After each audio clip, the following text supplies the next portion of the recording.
Les pères de l'Église, Origène d'Alexandrie, Clément d'Alexandrie, Alexandre d'Alexandrie, je tiens quand même à rappeler à tout le monde qu'Alexandrie, c'est en Afrique.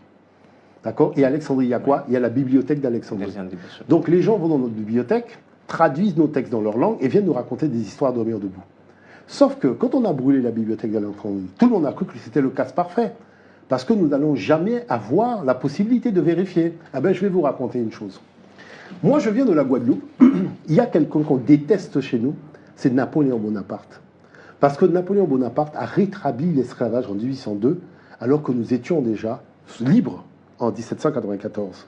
Ce qui a entraîné la révolution haïtienne, qui a fait que Haïtien a coupé les ponts donc avec la France en battant l'armée napoléonienne. Nous, on était à deux doigts de le faire. Hein. C'est simplement que la cache d'armes, on a eu un petit souci, parce que les autres qui nous poursuivaient ont décidé de prendre des bateaux, et ils nous ont coupé la route sur le chemin, donc du fait d'avoir des munitions pour aller à nouveau les affronter. Mais toujours est-il que ce qui est très étrange, regardez ça parce que l'univers c'est un côté plus, un côté moins. Napoléon Bonaparte, c'est lui qui a fait l'expédition en Égypte. C'est lui qui a trouvé la fameuse pierre de Rosette. Et cette pierre de Rosette, c'est elle qui va permettre à Jean-François Champollion de déchiffrer les hiéroglyphes. Et comme il n'y a plus de bibliothèque d'Alexandrie puisqu'ils ont tout cramé, Napoléon dit, ben, je vais descendre dans les tombeaux souverains, dans des tombeaux royaux, oui, pour voir s'il y a des textes. Et qu'est-ce qu'il découvre sur les murs? Tout est écrit, vous avez les originaux des textes qui étaient écrits sur les papyrus. Et quand il arrive, il découvre tous les textes que vous avez dans la Bible et dans le Coran. Hein. Donc c'est pour ça que c'est une histoire qu'on cache. En gravure rupestre. Écrit en hiéroglyphe, votre Dieu est le Dieu unique, il n'y en a point d'autre mis à part lui. Est-ce que vous comprenez ce que je veux dire? Notre Père qui est aux cieux, que ton nom soit sanctifié, je vous salue Marie. Hein, le Seigneur est avec vous. Donc il faut comprendre la chose. Donc Jean-François Champollion dit, mais c'est quoi cette affaire? Vous avez pris la tradition des Africains et vous présentez ça comme étant un héritage occidental ou sémite.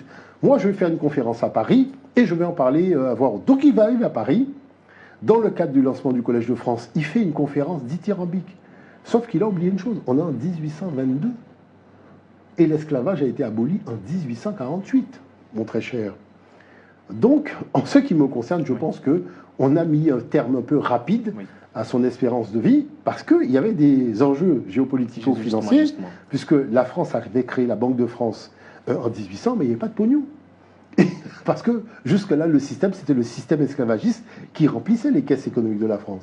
Donc quand Napoléon arrive au pouvoir, ben, il faut refaire partir la machine. La seule idée qu'il a en tête, c'est rétablir l'esclavage.